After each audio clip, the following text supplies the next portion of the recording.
স্কুলের ক্লাসরুমে এক অদ্ভুত প্রতিযোগিতা চলছে। নিয়ম হলো একে একে সব ছাত্রকে তাদের সবচেয়ে পছন্দের খাবারটি টেবিলের ওপর রাখতে হবে এবং সেটাকে কোনো হাত ব্যবহার না করে শুধু থুতনি দিয়ে ভেঙে দেখাতে হবে। শিক্ষকের এই অভিনয় চ্যালেঞ্জ গ্রহণ করে প্রথম ছাত্র। তার প্রিয় খাবার ছিল ক্র্যাকার্স বিস্কুট। সে কোনো সময় না নিয়েই এক টানে থুতনি দিয়ে বিস্কুটটি গুঁড়ো করে ফেলল।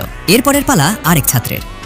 তার সামনেও তার পছন্দের খাবার রাখা হলো, আর সেও মুহূর্তের মধ্যে দুর্দান্ত কায়দায় থুতনির আঘাতে সেটি ভেঙে ফেলল। পরবর্তী ছেলেটির সামনে আনা হলো তার প্রিয় ড্র্যাগন ফল। সে একটু সাহসী হয়ে টেবিলের ওপর রাখা ফলে থুতনি দিয়ে আঘাত করতেই ফলটি ফেটে একাকার। কিন্তু আসল টুইস্ট তো বাকি সবার শেষে। চতুর্থ ছেলেটির সামনে যখন একটি বিশাল কাঁঠাল বা ডুরিয়ান ফল এনে রাখা হলো, তখন সে কি করবে বুঝতে পারছিল না, কারণ এই কঠিন ফলটি থুতনি দিয়ে ভাঙা প্রায় অসম্ভব।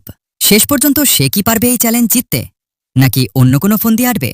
তুমি যদি এই সুন্দর ছবিটাকে মন থেকে ভালোবেসে থাকো, অবশ্যই লাইক, সাবস্ক্রাইব করে দিয়ে যাবে।